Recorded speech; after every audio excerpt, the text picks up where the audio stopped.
Hello and welcome to Games from Folktales, a podcast that mixes historical research and tabletop role-playing settings. I'm your host, Timothy Ferguson, and this week an episode on Basilisks. Usually I script my episodes. This week's may be a little bit more lateral. Last week we discussed a gestatory society that is run by House Yarburton, which has subscription boxes. And I talked about how if the subscription boxes were lost, they could be a sort of treasure because your magi could use them to get past some of the lesser limits of hermetic magic. I had, however, missed another point. And it's one that I've covered before on the podcast when I was talking about eels. In medieval belief and in Ars Magica, vermin arise abiologically. That is, they just occur. If you have enough dirt lying around, dust mites will occur simply arising out of the inanimate matter. If you have enough books around, and the west wind blows into your library, you will get bookworms, even if there were no bookworms there before, not because eggs are carried in or something like that, but because vermin arise from inanimate matter. There is a low-level Perdo-Animal spell that forces this. It turns meat into the usual arising vermin for beef, which are maggots. The name of it escapes me for the moment. Even mice were believed in some areas to arise from inanimate matter. Usually people restricted themselves to bugs, earthworms, and in the most complicated case, eels, because it was difficult to see the sexual organs of these tiny animals, but mice quite clearly were capable of sexual reproduction because they found baby mice, so I'm not sure why they thought they produced themselves abiologically. But moving on. My point is that the ancient Greeks particularly, and the medievals who followed them, thought that there were a wide variety of weird things that just spontaneously emerged. With reference to basilisks, the Latin word for basilisk is basilicus, which technically means dragon. It comes from basil, meaning royal or imperial, and their name for the basil plant was also Basilicus. And they thought that if you left basil leaves, particularly between bricks, so that they decayed, you would get scorpions. And scorpions were related to basilisks because both of them were venomous. While I'm mentioning basilisks, I'll point out that there are two quite distinct types of basilisk, and they've been statted independently in Ars Magica. If you came into the game through Dungeons & Dragons, you may think I'm talking about the basilisk and the basilcock or cockatrice. No, dear listener. The second type of basilisk is what, in the Italian Alps, is currently called the basilisco, and it's what we in the Rhine book have called the tutselworm, which is a basilisk-like creature that has a cat-like head, and either two sharp forward claws or four stubbly little legs, and a serpent's body.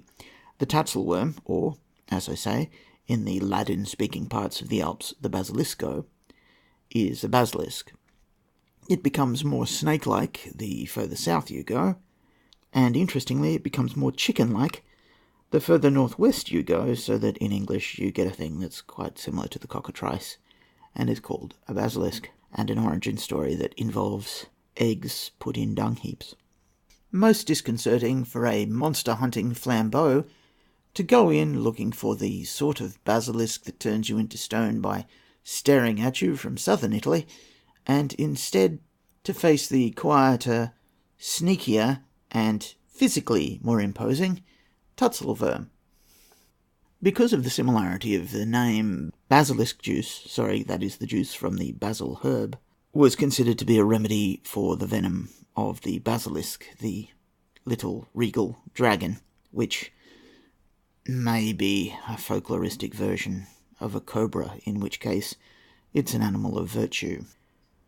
So what I was thinking about, with reference to last week's subscription boxes of animal products, is that if you leave meat in one of these boxes and you don't use the right preservation magic, the meat will decay.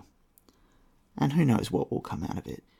The ancient Greeks have a ritual that we've seen written down. We don't know how often they performed it, where they buried a dead ox, waited for it to decay, and then the horns, which they left above the ground, they lopped off so that the bees could escape, because they believed that honeybees were produced by the rotting of ox corpses.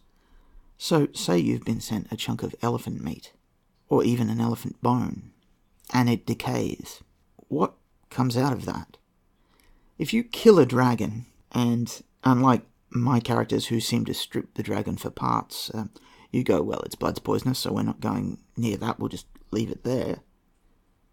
What things emerge from the dragon's corpse that serve a role similar to the maggots or the mice?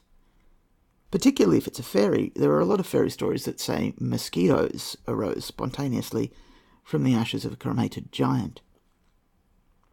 So, some plot hooks. There are several varieties of basilisk, and they start in Italy and sweep up through the Alps, out to the west, and have quite different types as you go across the mountains of the Greater Alpine Tribunal. Does this indicate that someone there has been mucking with them? We know that at least one character in the Alps has been breeding Cyranuses, that is, flying serpents. So why could he not have been breeding Tatzelworms? It would explain the vast differences in phenotype if they are creatures of virtue rather than fairies. Second, calling back to last week, if you lose one of these subscription boxes, what horrible plague are you letting loose? Through the process of decay and the allied process of the arising of life from decaying matter. Are these another thing that they investigate at the gustatorial feasts? Because presumably they don't eat everything from each of the creatures they make, so maybe they cast that Perdo Animal spell, the name of which has temporarily escaped me, on all of the leftovers and see what comes out. Now, often that will just be maggots or ladybugs or crickets or something normal. But what if they get some strange animal, they create it with ritual magic, they eat it, they put the bits down on the ground, they cast a spell on them, and they get something that no one's ever seen before. Aerial jellyfish, small talkative spiders.